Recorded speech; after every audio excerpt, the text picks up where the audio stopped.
Pues sin más voy a pasar a algunas de las preguntas que teníamos en el chat, que la verdad es que muchísimas gracias a todos los que habéis participado en el chat porque ha estado bastante activo. No sé si nos dará tiempo a responder a todas, pero bueno, voy a intentar ir resumiendo o he ido resumiendo algunas para que podamos resolver las más posibles. Por un lado, una de las que ha salido más recurrente hace referencia al tema de los cuadernos de campo y las anotaciones las anotaciones que tenemos que hacer de uso de fertilizantes. Sobre todo en estos primeros años, por las posibles incongruencias que hay en fechas de entrada en vigor. Por un lado el cuaderno de campo y por otro lado de las anotaciones que se tienen que ir haciendo en este Real Decreto de Nutrición Sostenible. Entonces, María Luisa, si te parece bien, sería que nos comentases un poquito, en el caso sobre todo de las pequeñas explotaciones, qué va a pasar o cuál de las dos cosas tiene prioridad sobre la otra. A ver, el cuaderno de explotación, o sea, el Real Decreto lo que dice muy claramente es que el cuaderno será digital según lo que dice el Real Decreto 1054 de 2022. Con lo cual, tanto la entrada en vigor como las condiciones en las que se tienen, o sea, las explotaciones que van a entrar o que no van a entrar o que responden a lo que diga el 1054-2022. Entonces, según se vaya modificando ese Real Decreto, se va modificando la entrada en vigor de las obligaciones de, de consignar las operaciones del cuaderno en fertilización. Fitosanitarios van por su lado y ellos sabrán, pero en fertilización es eso. Lo que diga el 1054 son nuestras entradas en vigor. Perfecto. Otra cuestión que salía también a colación de esto era el tema de esos nitratos que tenemos en las aguas, que hemos visto que tenemos que tenerlos en cuenta. Lo que pasa es que lo que comentan por aquí es que el tema del riego en principio, solo se debería considerar en caso de fertirrigación. Entonces, ¿cómo se aportan esos datos al cuaderno? A ver, el tema del riego, lo que se dice es que se deberán de tener en cuenta y además se, esto, ¿cómo se llama? Se vincula a la existencia de la propia red de monitoreo y los puntos que hace esto, ¿cómo se llama? Que hace público el MITER, con lo cual el MITER tiene una red, yo creo que Javier lo sabe mejor, pues es por no andar buscando por las prisas, porque como me tengo que ir en un cuarto de hora, voy un poco yo acelerada, pero el propio Real Decreto lo vincula a que exista, a que el MITER haga accesible esos datos. Luego, esos datos vienen directamente. Me queda la duda de si el cuaderno, el SIEX, el que está desarrollando el FEGA, eh, es capaz de volcar directamente esa información. Me queda la duda. Pero vamos, que la formación la dispone precisamente para que no fuera gravoso. Siempre se ha intentado que no sea gravoso para los agricultores el consignar esos datos. De hecho, en referencia a lo que estaba diciendo antes Javier Alejandre, eh, respecto a los datos de suelo, lo que se está diciendo, uno es que se va a poner una red, estamos en ello, tenemos que hacer un Real Decreto para ver cómo, perdón, un Real Decreto, una orden ministerial para ver cómo se hace la autoridad, o sea, lo que sería el laboratorio de referencia y todo eso. Y entonces, eh, en primer lugar, se quiere que la propia administración, en la medida de lo posible, impulsar, y se están impulsando ya muchos proyectos de análisis de datos, y tú lo sabes también, José Luis. Y luego después se dice, en un momento dado, dentro de no obstante, los datos anteriores no serán obligatorios hasta un año después de la publicación por parte del MAPA de las guías de toma de muestras y análisis de suelo. Es decir, no es aquí te pillo y aquí te mato, y que se quiere hacer con un poco de tiempo. En la medida de lo posible, utilizar los mapas que ya existentes y luego después crear un entorno con una, a medida de lo posible, una seguridad jurídica de lo que estamos haciendo, que haya unos laboratorios de referencia, unas guías que sean oficiales. Muchas gracias, Marisa. Y enlazando ya con esta parte, bueno, recordar que si alguno de los otros miembros del panel quiere hacer algún comentario o quiere hacer alguna aportación, por favor que abra el micro y comente también. Pero enlazando con este comentario que acaba de hacer Marisa, una pregunta que también ha salido bastante es por el tema de estos códigos de estos códigos de buenas prácticas, y no solo de los códigos de buenas prácticas, sino también para el tema de los, porque si bien los balances de nitrógeno tienen su complejidad, pero más o menos los podemos tener claros, los balances de fósforo no siempre son tan sencillos. Entonces, pues bueno, ¿qué previsión teníais para publicar estas informaciones en las que en teoría el Real Decreto se ha comprometido a que desde el Ministerio se iban a aportar, y por saber un poquito qué previsión de fechas tenéis para que se puedan publicar y que empiece a contar este año del que nos has hablado? A ver, una cosa son los métodos analíticos, desde lo que yo he hablado, y otras son los códigos de buenas prácticas. La guía de tomas de muestras y análisis de suelos, que no son los códigos de buenas prácticas a los que hace referencia, si no recuerdo mal, el ANJ8. Entonces, de entrada, el SIEX lo que está haciendo, o sea, el programa que va al lado del SIEX está haciendo un programa de cálculo de nitrógeno. Luego después intentaremos ver cómo se hace el de fósforo. El de fósforo de momento, lo único que se hace referencia es a las guías que hay actualmente, que bueno, pues son las guías de la fertilización, que ya publicó en su momento el Ministerio y que es la que queremos empezar a trabajar para mejorar. Fechas, pues desgraciadamente no tenemos ninguna, queremos ponernos lo antes posible, pero este año está siendo muy complicado y luego después habrá que presupuestar. Entonces, bueno, pues no lo sé. Es la respuesta que tenemos, pero realmente no lo sé. Bueno, José Luis, sí, dime, Alejandro. no, Javier. Perdón, Javier. sí, Javier. No, con respecto a esta cuestión, este era uno de los temas que me parece importante por encima de la mesa, y es que el Real Decreto es muy preciso en cuanto a fechas que obligan al sector y, digamos, ambiguo respecto a fechas que obliga a la administración. Es decir, la guía de buenas prácticas no tiene fecha y el sistema de cálculo de nutrientes sí tiene fecha, pero tampoco sabemos muy bien. Sabemos que el FEGA está trabajando seguramente a través de un acuerdo con Castilla y León y demás, pero tampoco tenemos concreción. Eso en cuanto al Ministerio de Agricultura, pero en cuanto al MITER, el Real Decreto habla que tiene que definir unas distancias de almacenamiento que todavía no sabemos cuándo lo va a hacer. Lo decía antes María Luisa también, el contenido de nitrógeno de las aguas de riego que pueda ser tenido en cuenta en ese balance de nitrógeno que en el supuesto de que se riegue también lo tendrá que hacer público y tendrá que ser un sistema, lógicamente, en el contexto nuevo de SIES, que sea perfectamente operable por las diferentes herramientas calculadoras que se puedan ir desarrollando. Y luego también habla que los porcentajes de mitigación de las medidas que se pongan en marcha cuando se utilice la urea podrán ser también modificadas por el MITER. Esa es una de las cuestiones que a nosotros, bueno, pues nos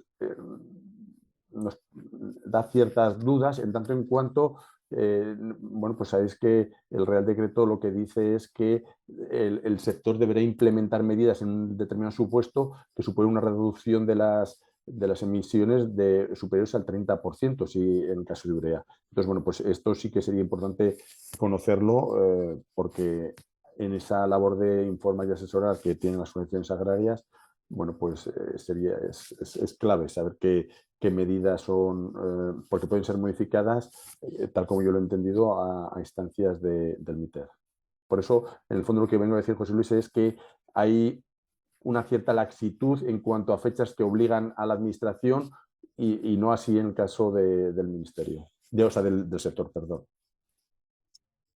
Pues bueno, es la ventaja de teneros aquí a todos los actores juntitos, porque así seguro que van tomando nota y pues también nos irán informando y nos irán aportando más luz en este hilo. Javier, ¿querías decir algo?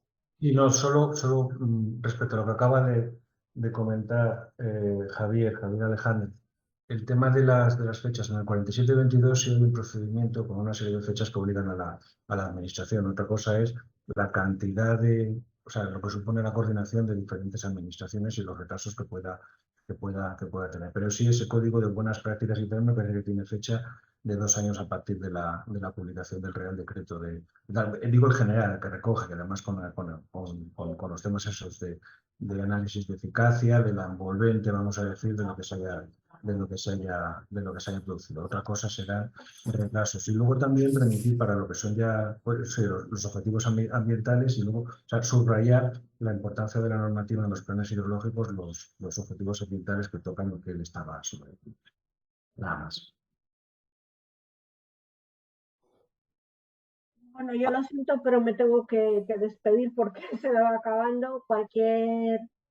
Cualquier consulta, he dejado ahí mi buzón, luego te hago llegar la presentación para que la puedas distribuir sin ningún problema. Buen viaje. Eso. Gracias. Tenemos toda esa información y ese buzón para que todas estas preguntas que se nos hayan podido quedar colgando, pues se puedan hacer llegar directamente a los ponentes y que sean ellos los que respondan mejor que hacer nosotros de intermediarios.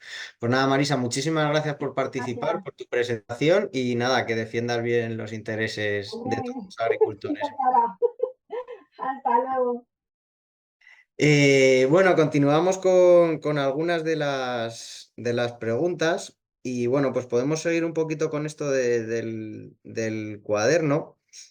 Y en esta salían algunas dudas importantes sobre, por un lado, la disponibilidad de estos cuadernos y cómo de fácil va a ser tenerlos, pero también por cómo es el proceso para que un cuaderno digital pueda servir como asesor informático para los agricultores. Entonces, por ahí venían varias preguntas. Entonces, ¿alguien se atreve a comentarnos cómo es ese proceso de lanzar un cuaderno y que sea aceptado para tramitar la información con el SIEX y todo esto?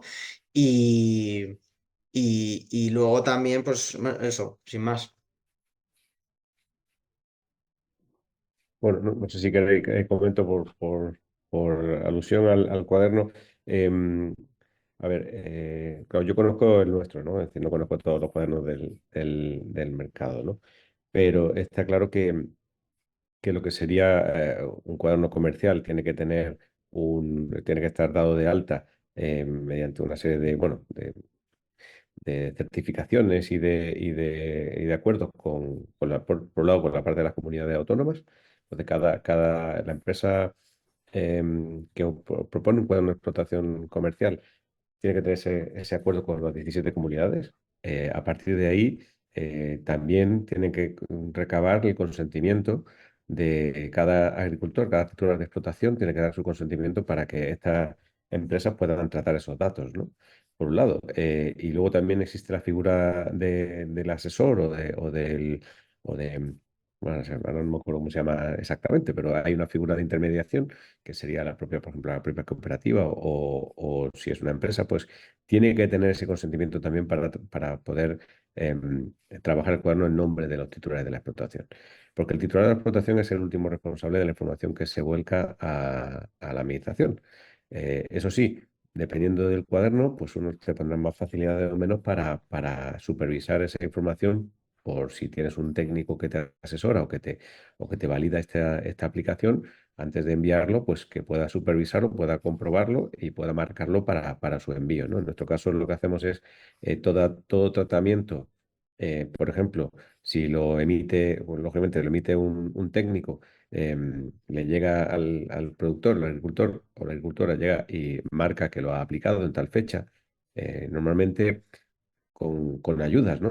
Yo comentaba que el nuestro es muy sencillo de utilizar porque tiene metidos todos los PDF, los 2000 y pico PDFs del ministerio, hasta que tengamos un sitio donde poder acceder a esa información de forma estructurada. Pues ahora mismo lo único que tenemos son los PDFs con toda la información de los fitosanitarios, de cuáles son las compatibilidades, las fechas, para qué sirve, para qué cultivo, para tal, ¿no? Es decir, al final todo eso nosotros lo hemos mecanizado, y proponemos también tanto al agricultor como al técnico ayudas visuales de tipo colores. Es decir, oye, si te ponen rojo, pues resulta que a lo mejor el fito está ya caducado, pero a lo mejor está caducado hoy, pero hace menos de 30 días, es decir, al principio del mes pasado, pues resulta que sí se podía aplicar, ¿no? Entonces, todo eso queda a criterio también del técnico, el que pueda validar esa información, y una vez que está validada, ponerla, vamos a decir, en modo solo lectura para que se vuelque. No sé si con esto te ayudo o ayudo a entender un poco mejor este procedimiento, ¿no? Pero ya digo, o sea, al final tiene que haber un registro, obviamente, una validación, y para cada cuaderno, el cuaderno de explotación tiene que tener esa validación y esos consentimientos de tratamiento de los datos, y estar registrado, lógicamente, en cada comunidad autónoma. Yo, José Luis, si quieres, complemento un poquito más la información de Alejandro. Javier. Efectivamente, esto es así, y ahí tendríamos el cuaderno, pero tenemos que separar el cuaderno de la herramienta de gestión de nutrientes, lo que llaman el programa informático de recomendaciones de abonado. Son dos cosas diferentes. Es decir, puede haber un cuaderno que no tenga ese programa informático y está perfectamente validado. El que haya o no asesor en fertilización tiene que ver con esta segunda cosa. Es decir, que el agricultor tenga ese programa, que podrá estar o no integrado en el cuaderno, y que el programa, digamos, evite que el agricultor tenga ese asesor en fertilización, va a depender de la comunidad autónoma. Es decir, si la comunidad autónoma reconoce el programa informático y considera que cumple con las condiciones propias del asesor, entonces ya no sería necesario. De tal forma que si el programa, quien lo haya desarrollado, nosotros, por ejemplo, en vistas a esta situación, la UPA ha desarrollado lo que nosotros llamamos herramienta de nutrientes, la calculadora de nutrientes, que lo que hacemos es, en base al anexo 3 del Real Decreto, bueno, pues proporcionar una herramienta muy sencilla al agricultor que, sobre la base de las expectativas de cosecha, el cultivo anterior, y las disponibilidades de diferentes tipos de abonado, pues proponer y según se encuentren zonas con restricciones en el uso de nitrógeno, bueno, pues proponer una dosis y unas aplicaciones de fertilizantes. Esto sería la herramienta. Cuando esa herramienta esté validada por la administración, bueno, pues entonces podrá suplir la figura del asesor, y si no, pues tendrá que el agricultor contar con esa figura. Pues muy pertinente tu aportación, por supuesto. En esta línea también de la facilidad que nos comentabas, Alejandro, del uso de estos cuadernos o incluso de las herramientas de fertilización, nos preguntan que en distintas zonas, pues los rangos de edad de los agricultores, pues a veces son bastante grandes, y aunque sea verdad que tenemos una tecnificación muy alta en la agricultura en general en España, pues no todas las zonas son homogéneas.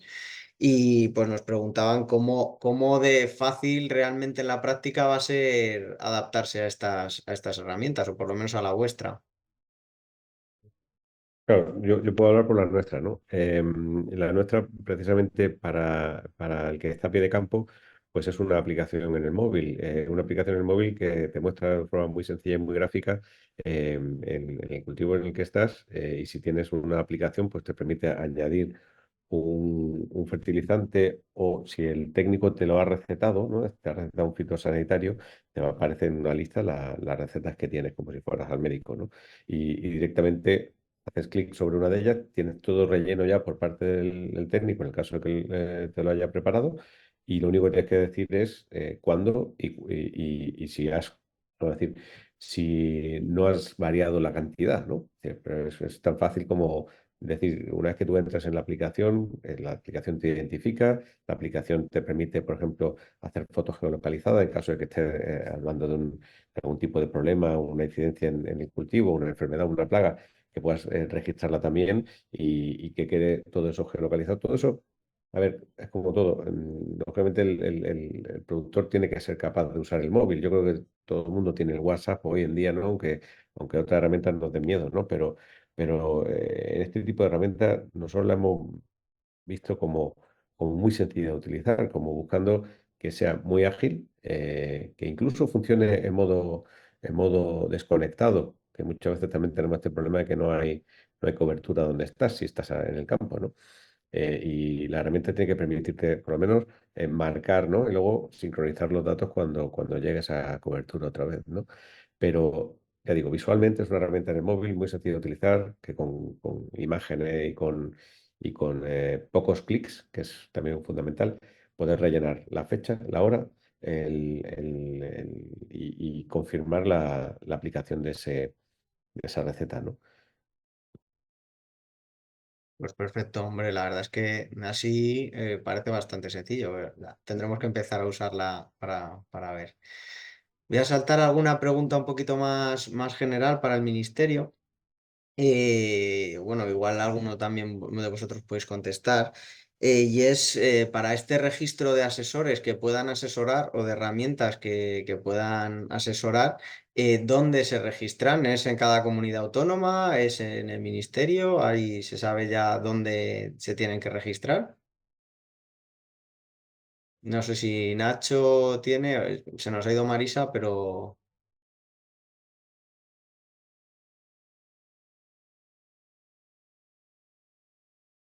Hola José Luis, no lo desconozco, me lo apunto.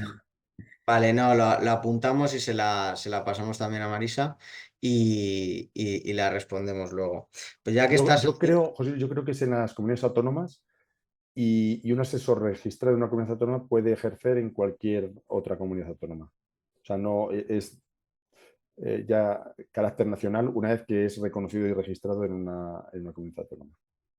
genial, pues tomamos nota, de todos modos confirmamos y como os dejaremos los buzones podéis lanzar estas preguntas otra vez.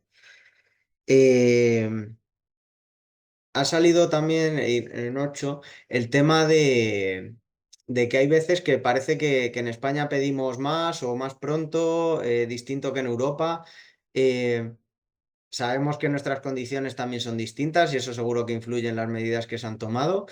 ¿Nos puedes explicar un poquito más ese proceso de creación de estas medidas? Si se ha hecho directamente desde Europa, se nos ha impuesto algo, si desde el Ministerio hemos tenido ideas que hemos ido aportando y que hemos querido reflejar, o si incluso en este proceso de creación de la normativa han tenido un papel más o menos relevante los distintos actores de España, bien sean científicos, bien sean las cooperativas, las uniones de agricultores, pues si nos puedes contar un poquito cómo ha surgido todo esto. Sí, José Luis, bueno, pues primero en cuanto a reflexión de si España debe de ir por delante o si es bueno o es malo ser los primeros, que seguro que podemos encontrar todos ventajas e inconvenientes a ir por delante, pero es verdad que yo mencionaba en la reunión, en mi intervención, que ser un país netamente exportador y ser un país que además en sus exportaciones un destino principal de las mismas es la Unión Europea, hace que desde el Ministerio siempre consideremos que el ir por delante en la búsqueda de soluciones para alcanzar la sostenibilidad sea importante. A partir de ahí, desde el comienzo, y esto, vamos, recuerdo la propuesta de plan estratégico de diciembre de 2021, España le presenta a la Comisión Europea que en materia de gestión de insumos quiere ir por la vía regulatoria, viendo la buena experiencia con antibióticos en la parte ganadera, y desde la Comisión Europea esto siempre ha sido bienvenido, y digamos que el ser bienvenido pues también tiene otras contrapartidas, como bueno, pues no haber, de hecho la semana pasada publicaba la Comisión Europea el informe de cómo los planes estratégicos aprobados contribuyen a los objetivos específicos de la PAC. Era un informe que estaba comprometida a presentar antes del 31 de diciembre y por ejemplo, en términos de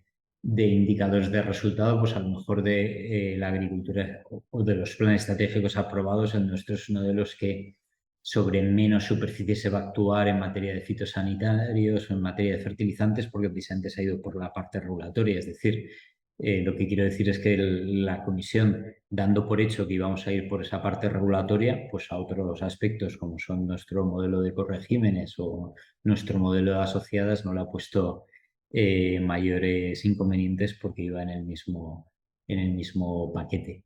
Y por último, porque yo creo que es una pregunta de reflexión un poco para todos, y al hilo de la pregunta y también de algunas de las reflexiones que hacía Javier Alejandre y que entiendo sobradamente y que son muy valiosas escucharlas desde la administración, también pensemos en que el escenario en los últimos años para la agricultura se ha complicado mucho.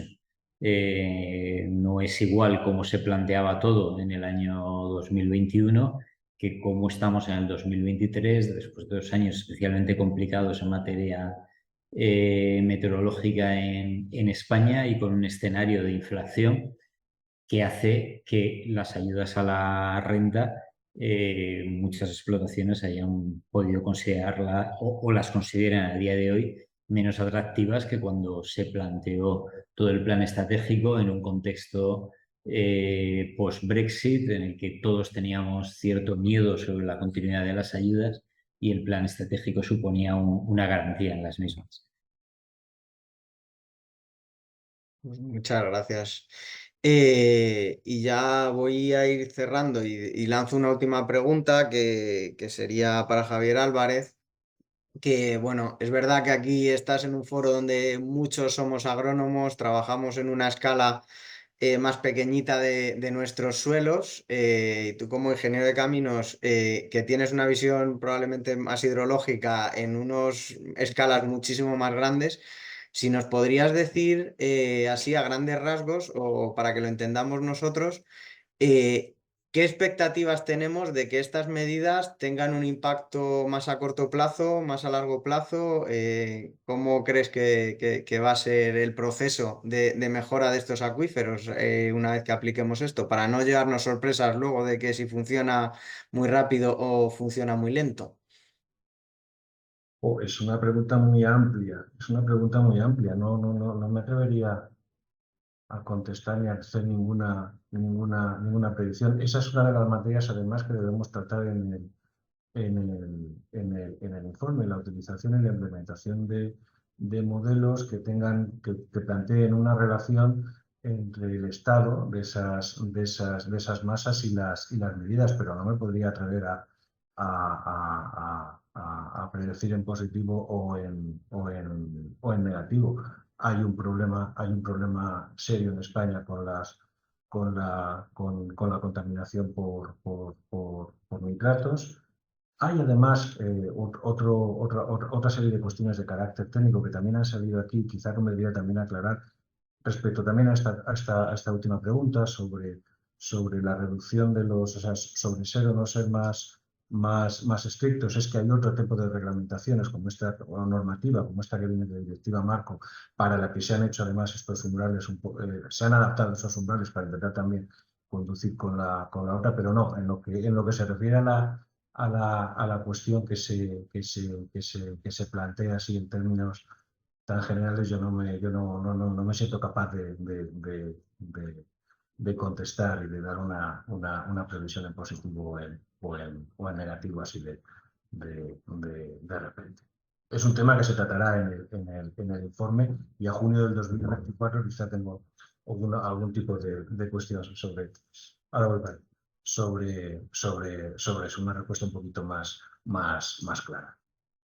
Bueno, leemos entre líneas en tu respuesta que no podemos esperar resultados ya instantáneos, sino que, y según las zonas, pues iremos viendo unas que mejoren Sí, más y otras que mejoren. una elaboración amplia, luego además el tema de los acuíferos tiene unas condiciones locales, en fin, obtener dar una respuesta global es difícil, es muy difícil. Y claro, si es que una recopilación de información, de conclusiones de estudios, quizá en junio del 2024 a lo mejor ya sí tengo un poquito más de valor, pero así de repente o sea, es una pregunta de una envergadura muy alta. Bueno, pues muchas gracias en cualquier caso. Ya sin más, bueno, pues hemos llegado a la hora en la que habíamos dicho que íbamos a terminar, así que se nos han quedado unas cuantas preguntas todavía ahí colgando en el chat, porque la verdad es que muchísimas gracias a todos los que estáis ahí conectados, porque enriquece muchísimo y eso nos ayuda a ver que este tipo de jornadas, pues que son necesarias, que el sector las está demandando. Os puedo comentar a todos los ponentes que el espectro de personas que se han inscrito es amplísimo, de todo el sector, no solo un tipo de partner o de stakeholder que se dice ahora se ha inscrito, sino que tenemos todo el espectro. Y la verdad es que muchísimas gracias por el tiempo que nos habéis dedicado. Muchísimas gracias por todas vuestras presentaciones, porque creo que en general han sido muy claras, a pesar de la dificultad que tiene generalizar a todo el sector español, que sabemos que es muy amplio. Y nada, pues que lo dicho, que dejamos las presentaciones, dejaremos los vídeos enseguida colgados en la web y que nos vemos en la próxima jornada online. Y nada, muchísimas gracias de parte de todos del comité de Ruena, de las empresas patrocinadoras y nada, que muchísimas gracias por todo.